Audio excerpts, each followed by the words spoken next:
आमच्या दादांनी चंद्रभागा नदीमध्ये उडी मारून जीव दिला. भयंकर स्वप्न होतं ते. पण ते स्वप्न मात्र पहाटे पडलेलं होतं. असं म्हणतात, पहाटे पडलेली स्वप्न खरी होतात. जागा झालो तर खरोखरच पंढरपुरातील आमच्या धर्मशाळेत होतो. त्या दिवशी आषाढी एकादशी होती आणि रात्री माझ्या शेजारी झोपलेले दादा आता तिथे नव्हते.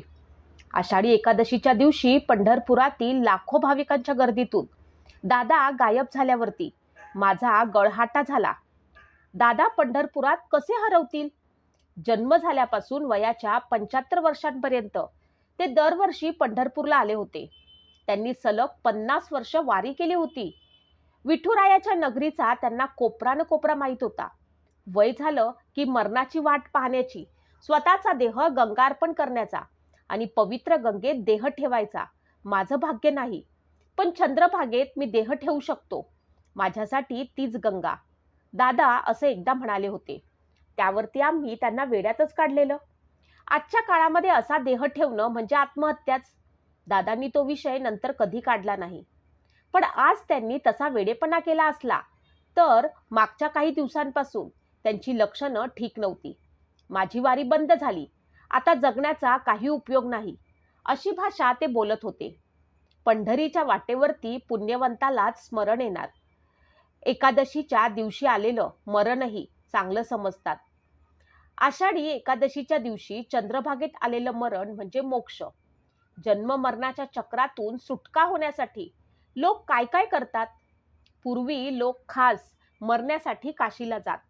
अगदी अलीकडच्या काही वर्षांपर्यंत मृत व्यक्तींना मोक्ष मिळावा म्हणून त्यांचे मृतदेह गंगेत सोडले जात होते. देह गंगा अर्पण करायचा. दादांनाही अशाच मरणाची ओढ होती.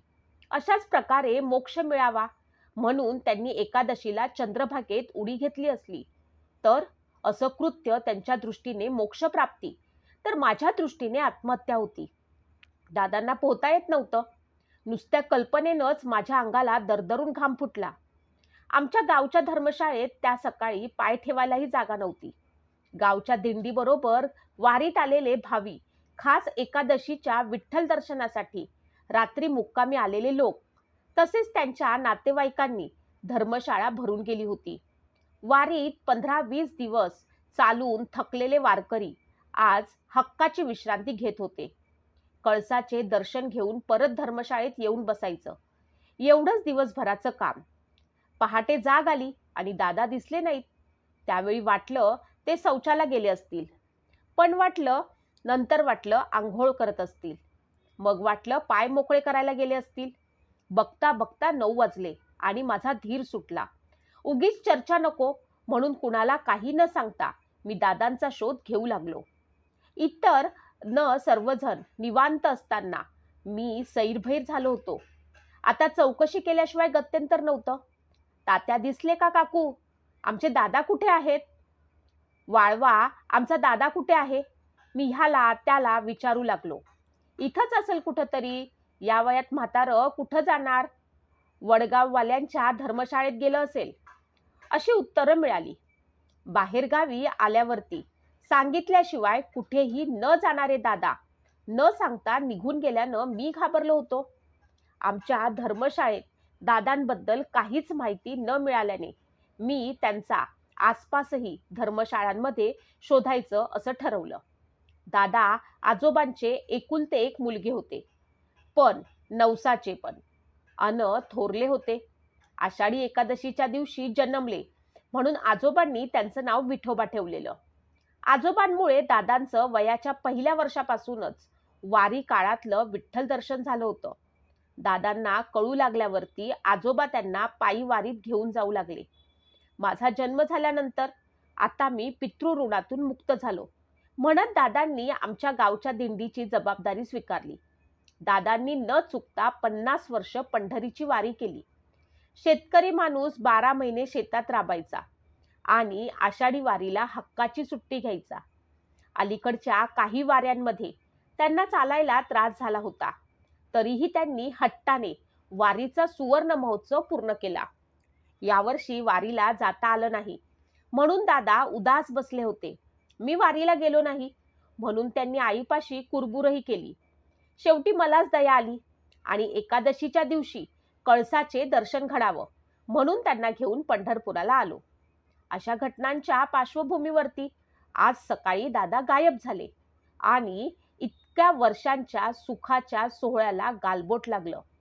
दादांना शोधत मी शेजारच्या धर्मशाळेत गेलो. बघू बघू काय आलंय मोबाईलवर. एक म्हातारा 4-5 जणांच्या कोंडावळ्यात शिरू पाहत होता. माझं लक्ष तिकडे गेलं. एक जण बाकीच्यांना त्याच्या मोबाईलवरच्या व्हिडिओ दाखवत होता. एकादशीच्या दिवशी त्यांनी नदीत उडी मारली. मला नाही वाटत तो बाबा वाचला असेल. कुणी पाठवला हा व्हिडिओ? आत्ताच व्हॉट्सअपवर आलाय.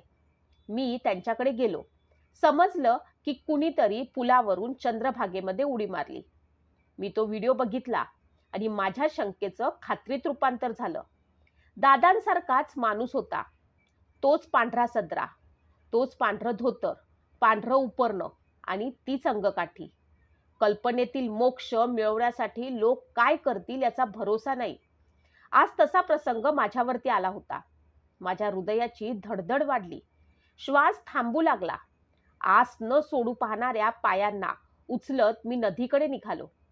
आमच्या गावची धर्मशाळा ते चंद्रभागा हे अंतर कितीचं होतं, पण इतकी गर्दी, कोलाहल, ढकलाढकली, ती वाट देहू आळंदीपासून पंढरपूर इतकी लांब वाटू लागली.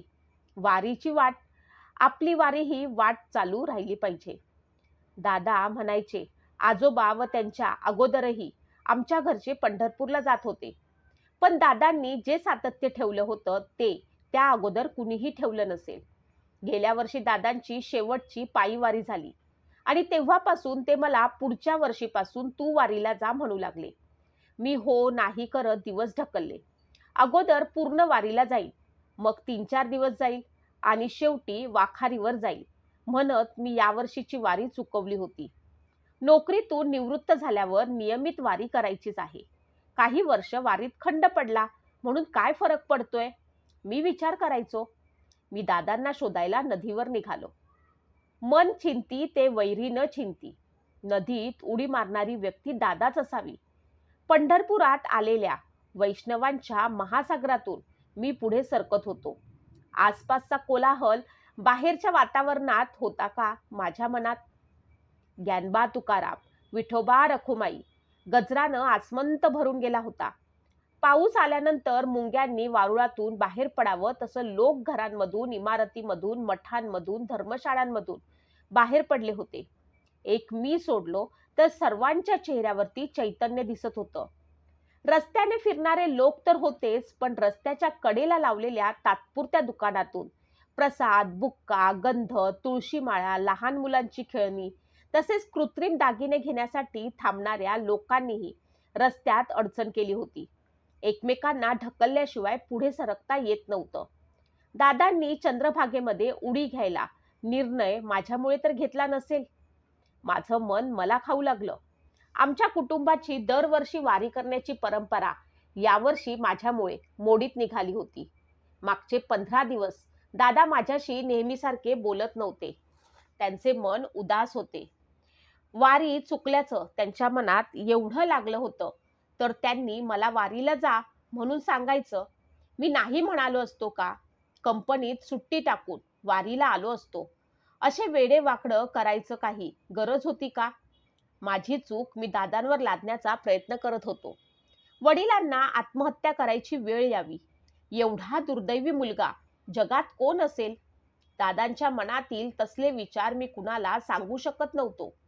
दादा पंढरपुरात वारी चुकतील हे कुणालाही पटलं नसतं, पण दादा काय करू शकतील हे मला एकट्यालाच माहीत होतं. त्यांची मनस्थिती बिघडलेली होती आणि अशा परिस्थितीत माणूस कितीही काहीही करू शकतो. पुलावर जाऊन नदीच्या खालच्या बाजूला पाहावं. पुलाजवळ आल्यावरती नदीपात्राच्या डाव्या बाजूला गर्दी दिसली. माझा जीव कावराबावरा झाला. म्हातारा मेलाय, जीव जायला किती वेळ लागतो? तो पडला का त्यांनी उडी टाकली काय कळालं नाही. प्रेताचा चेहरा पाहून बाहेर पडणारे लोक बोलत होते. चंद्रभागेत उडी टाकणाऱ्या त्या म्हाताऱ्याला काही तरुणांनी पाण्यातून बाहेर काढलं असलं तरी तोपर्यंत म्हाताऱ्याचा जीव गेला होता. दोन्ही तट भरून वाहणाऱ्या नदीच्या प्रवाहातून जोराने हातपाय मारत पुढे जावं तसं गर्दीला भेटत मी आत शिरू लागलो. खूप जवळ आलेल्या लोकांना पोलीस काठ्यांनी फटक्यांनी दूर करत होते. विठ्ठल मंदिराच्या गाभाऱ्यापुढे जसं लोक मुखदर्शनासाठी ढकलाढकली करतात, अगदी तसलाच प्रकार इथे चालू होता. एखाद्या माणसाच्या मरणाची लोकांना एवढी उत्सुकता का असावी? मृत व्यक्ती आपल्या ओळखीचा तर नसेल या शंकेनं लोक प्रेत पाहायला धावत असावे. आता मी गर्दीच्या मध्यभागी पोचलो. माझ्या पुढे 2-3 माणसं उभी होती. त्यांच्यामधून खांदा पुढे घालून मी पुढे सरकू शकत होतो. पण माझा धीर झाला नाही. मी जागेवरच उभा राहिलो. एका बाजूला मृत व्यक्तीचा चेहरा पाहण्याची उत्कंठा, तर दुसऱ्या बाजूला ती व्यक्ती दादा असण्याची भीती. प्रेताकडे पाहण्यासाठी तिथे उभ्या गर्दीकडे मी पाहू लागलो. प्रेताभोवती 4-4 पोलीस उभे होते. ते बघणाऱ्यांना हाकलण्याचा प्रयत्न करत होते. पण पोलिसांनी हाकलावे की अडचण तिथे येत होती. शेवटी धीर एकवटवून नजर खाली टाकली. प्रेताचे पाय दिसले. ओळख पटेना. आता घरच्यांना काय सांगायचं? आयुष्यभर वारी केलेला माणूस कसलाही आजार न होता दरवर्षी टवटवीत चेहऱ्यानं घरी परतायचा. यावर्षी तो मुलाबरोबर वारीला गेला आणि जवळपास कोणी ओळखीचं असतं तर मी त्यांच्या गळ्यात पडून रडलो असतो. आता इथून पुढे मला वारी करता येणार नाही. पुढच्या वर्षीपासून तू वारीला जा. गेल्या वर्षी वारीवरनं परत आल्याबरोबर दादांनी मला सांगितलं होतं. दादांना नाराज करायचं नाही म्हणून मी त्यांना हो म्हणालो. पण प्रत्यक्षात मला वारीला जायचं नव्हतं. दादा मला माफ करा. तुम्ही एवढं मनाला लावून घ्याल असं वाटलं नव्हतं. पुढच्या वर्षीपासून हातपाय चालेपर्यंत मी वारी करेन. त्या प्रेताच्या पायाकडे पाहत मी स्वतःशी बोलत होतो. ए हो माग, इथं काय जेवण आहे का? वैतागलेला पोलीस माझ्याकडे उभ्या गर्दीवरती काठी घेऊन धावला. थोडी ढकलाढकल झाली. ज्याला जिकडे सरकता येईल तिकडे तो सरकला. गर्दीतला एक जण पटकन न वळता आल्यानं तिथेच उभा राहिला. त्याच्यावरती काठी उभारलेला पोलीस क्षणभर थांबला. ओ बाबा, तुमचं इथं काय काम आहे? जावा घरी. पोलीस खेचकला. तो म्हातारा मागे वळणार. तोच मागच्या गर्दीनं मला पुढे ढकललं. म्हातारा मागे वळायला आणि मी पुढे जायला एकच वेळ झाली. माझ्याहून 9 इंच उंच म्हाताऱ्याच्या छातीला जाऊन मी बिलगलो. दादा, तुम्ही? मान वर करून बघताच माझ्या तोंडातून हर्षोद्गार निघाले. रात्री दर्शनाच्या रांगेत उभं राहायला म्हणून गेलो होतो, पण पाय दम धरीना. दादांनी पुढचं काही सांगितलं नाही. त्यावेळी मला नेमकं काय वाटलं होतं ते आता सांगता येणार नाही. उजव्या हाताने दादांचा दंड, डाव्या हाताने त्यांचं त्याच हाताने मनगट धरून मी त्यांना गर्दी बाहेर काढलं. एका घराच्या पुढच्या ओट्यावर काही भाविक मंडळी बसली होती. मी दादांना हाताला धरून तिथे आणलेलं पाहिल्यावरती एकानं दादांना बसायला जागा दिली. खाली बसल्यावरती दादा माझ्याकडे पाहू लागले. रात्री न सांगता निघून आलो, तुला सांगायला पाहिजे होतं. दादा असं काही म्हणाले नाहीत. त्यांच्या चेहऱ्यावरही त्यांनी काही चुकीचं केल्याची भावना नव्हती. उलट यावर्षीही वारी चुकल्यामुळे ते दुखावले होते. कदाचित तोच राग त्यांना माझ्यावरती काढायचा होता. दादा, पुढच्या वर्षीपासून मी पायी वारी करणार, देहूपासून पंढरपूरपर्यंत. मी असं म्हणालो आणि दादा उठून उभे राहिले.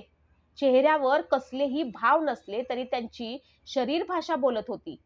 मी खोटं बोलत नाही आणि दिलेला शब्द पाळतो हे दादांना माहीत असल्यामुळे आपल्या घरची वारी पुढच्या वर्षीपासून परत सुरू होणार या कल्पनेनं त्यांचं शरीर थरारलं. त्यांच्या मनावरचं एक मोठं ओझं उतरल्यासारखं मला दिसलं. दादा, आता तुम्ही सरळ धर्म शाळेवरती जा आणि मी दर्शनाच्या रांगेत उभा राहतो. विठू माऊलीचं दर्शन घेतल्याशिवाय मी परत येणार नाही. माझ्या या बोलण्यानं दादा चमकले. माझ्या बोलण्यावरती त्यांचा विश्वास बसला नाही. इतकी वर्ष वारी केली पण एकादशीच्या दिवशी मी सुद्धा कधी दर्शन घेतलं नाही. माझं देवदर्शन वारीच्या दिवसातच व्हायचं, पण एकादशीला कधीच नाही.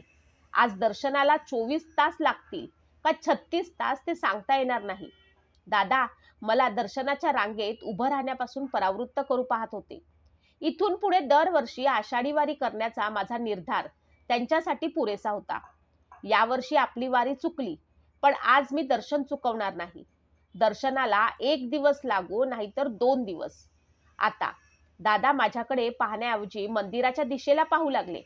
आम्ही उभे होतो त्या ठिकाणाहून मंदिराचा कळस दिसत नव्हता, पण तो नेमका कुठे असावा हे दादांना मात्र ठाऊक होतं. त्यांनी दोन्ही हात जोडून वर केले.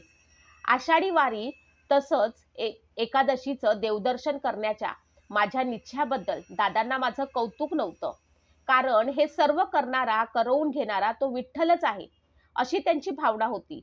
मंदिराच्या दिशेला तोंड केलेल्या दादांनी माझ्याकडे वळून पाहिलं. मी खाली वाकून त्यांना नमस्कार केला. जय हरी, दादा म्हणाले. जय हरी. दादांच्या पायांना स्पर्श करून मी उभा राहिलो. आम्ही दोघं बापलेकांनी एकमेकांच्या डोळ्यात पाहिलं आणि मग मी मंदिराच्या आणि दादा धर्मशाळेच्या दिशेनं चालू लागलो. पंढरीची वारी शेकडो वर्षापासून चालत आली आहे आणि पुढेही अशीच चालत राहणार आहे. आमच्या घरच्या वारीची वाट अखंड चालू राहणार होती. आज फक्त खांदापालट झाली होती. गर्दीतून वाट काढत मी पुढे सरकू लागलो आणि कानात विठुरायाचा नामघोष घुमू लागला. विठ्ठल विठ्ठल जय हरी विठ्ठल, विठ्ठल विठ्ठल जय हरी विठ्ठल.